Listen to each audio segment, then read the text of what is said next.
दोस्तों, क्या आपने कभी सोचा है कि जब हम किसी को बुरा कहते हैं तो वह पाप कहाँ जमा होता है? क्या कभी सोचा है कि जब हम दूसरों का हक मारते हैं, जब हम छल, चोरी या अन्याय करते हैं तो उसका हिसाब कौन रखता है? और जब वो हिसाब चुकता होता है तो कैसे एक छोटी सी गाय भी आपके पूरे जीवन को बदल सकती है। आज मैं आपको एक ऐसी कहानी सुनाने जा रहा हूँ जो आपके सोचने का तरीका और आपके कर्मों पर भरोसा दोनों बदल देगी। कहानी है एक चोर और गाय की। और ये कहानी सिर्फ कहानी नहीं, ये जीवन का एक बहुत बड़ा सच है।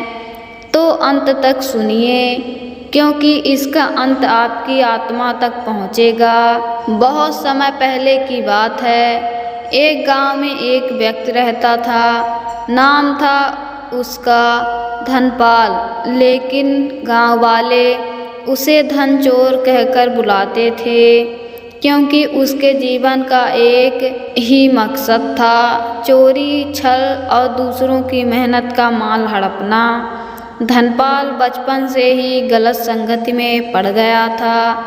पहले वो खेतों में सब्जियां चुराता, फिर घरों में अनाज, और फिर उसने सोने चांदी की चोरी भी शुरू कर दी थी। गांव वाले उससे परेशान थे, लेकिन कोई कुछ कर नहीं सकता था। पुलिस में रिपोर्ट होती तो वो पैसे देकर छूट जाता। किसी ने टोका तो मारपीट करता। उसके मन में कोई डर नहीं था, ना भगवान का, ना पाप का, ना समाज का। एक दिन गांव के एक साधु बाबा गांव के मंदिर में प्रवचन देने आए। उन्होंने कहा, पाप का घड़ा जब भर जाता है तो भगवान उसे खुद फोड़ते हैं और इंसान को अपने कर्मों का फल इसी जन्म में भुगतना पड़ता है। तभी गांव वाले बाबा के प्रवचन सुनकर डर गए, लेकिन धनपाल ने सबका मजाक उड़ाया। धनपाल बोला, अगर भगवान होते तो मुझे अब तक सजा क्यों नहीं मिली? मैं रोज चोरी करता हूँ और देखो अभी तक मजे में जी रहा हूँ। बाबा मुस्कुराए और बस एक ही वाक्य कहा, जब वक्त आएगा तो खुद एक गाय तुम्हारे जीवन का फैसला करेगी। गांव वाले हैरान। धनपाल हंसता रहा, लेकिन किसे पता था ये वाक्य सच होने वाला है। एक रात धनपाल गांव के एक धनी किसान के घर चोरी करने गया। किसान की गाय आंगन में बांधी थी, सफेद रंग, बड़ी बड़ी मासूम आंखें। जैसे ही धनपाल आंगन में दाखिल हुआ, गाय ने उसे देख लिया। गाय ने जोर जोर से चिल्लाना शुरू कर दिया। पूरी रात उसने गांव को जगा दिया।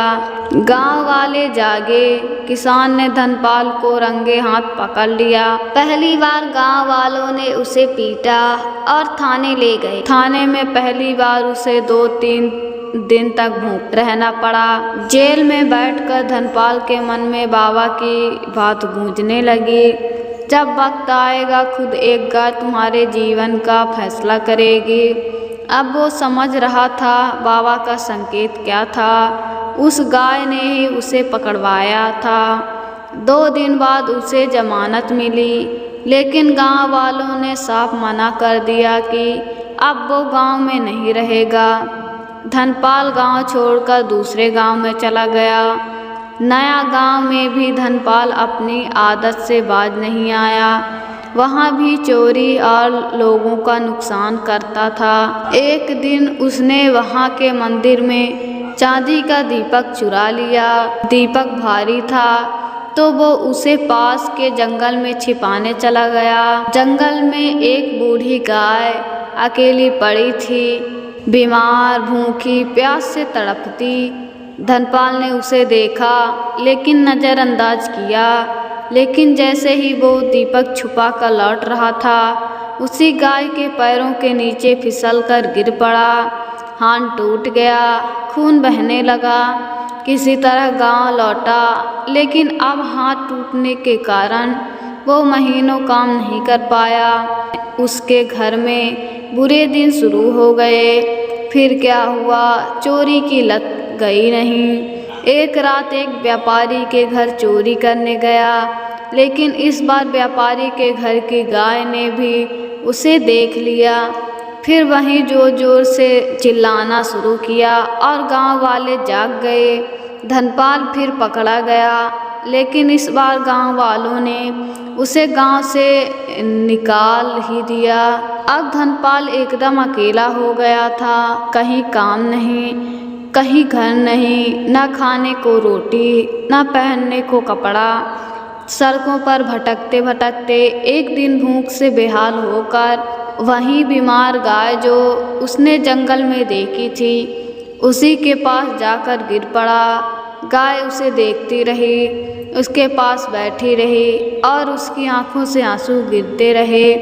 धनपाल ने पहली बार अपने जीवन के पाप याद किए। उसे अपने किए हुए हर अपराध एक एक कर याद आने लगे। हर उस गरीब किसान की रोटियां जो उसने चुराई, हर उस माँ के आंसू जिसकी चीज़ें उसने छीनी, हर उस बच्चे की भूख से उसने अनाज चुरा ली, और हर वो गाय जिसकी मासूम नज़रों को उसने नज़रअंदाज किया था। धनपाल ने उसी क्षण भगवान से माफ़ी मांगी। उसने निश्चय किया कि अब वो कभी चोरी नहीं करेगा। उसी दिन से उसने गांव-गांव जाकर लोगों की सेवा करना शुरू कर दिया। बीमार जानवरों की सेवा, भूखे लोगों को खाना खिलाना, गायों की देखभाल करना, मंदिर की सफाई करना। धीरे धीरे लोगों का विश्वास लौटने लगा। सालों की सेवा के बाद एक दिन गांव के एक बड़े जमींदार ने उसे बुलाया। जमींदार बोला, धनपाल, मैंने तुझे वर्षों पहले गांव से निकाला था, लेकिन आज मैं तुझे अपना गौशाला संभालने का काम देना चाहता हूँ। तेरी सेवा भावना और गायों के प्रति प्रेम ने मुझे बहुत प्रभावित किया है। धनपाल जो कभी चोर था, आज गांव का गौ सेवक बन गया। लोग उसे सम्मान देने लगे। बच्चे उसे गाय वाले बाबा कहकर बुलाने लगे। धनपाल ने अपने जीवन में 2 बड़े पाठ सीखे। पहला, पाप चाहे जितना छिपाया जाए, लेकिन उसकी सज़ा तय है। जब पाप का घड़ा भरता है तो भगवान खुद साधन भेजते हैं, चाहे वो एक मासूम सी गाय ही क्यों ना हो। दूसरा, पुण्य कभी व्यर्थ नहीं जाता। अगर सच्चे मन से पश्चाताप किया जाए और सेवा का मार्ग चुना जाए तो जीवन बदल सकता है। तो दोस्तों, जीवन में चाहे जितना भी बड़ा अपराध क्यों न किया हो, अगर आप सच में पछताओ और सच्चे दिल से सेवा करो तो भगवान भी माफ़ कर देते हैं। लेकिन अगर पाप करते रहोगे और समझोगे कि कोई देख नहीं रहा, तो याद रखना, कभी ना कभी एक मासूम सी गाय आपके पापों का हिसाब जरूर करेगी। इसलिए अच्छे कर्म करें, सेवा करें और सच्चाई के रास्ते पर चलें। जय गौ माता की, जय धर्म।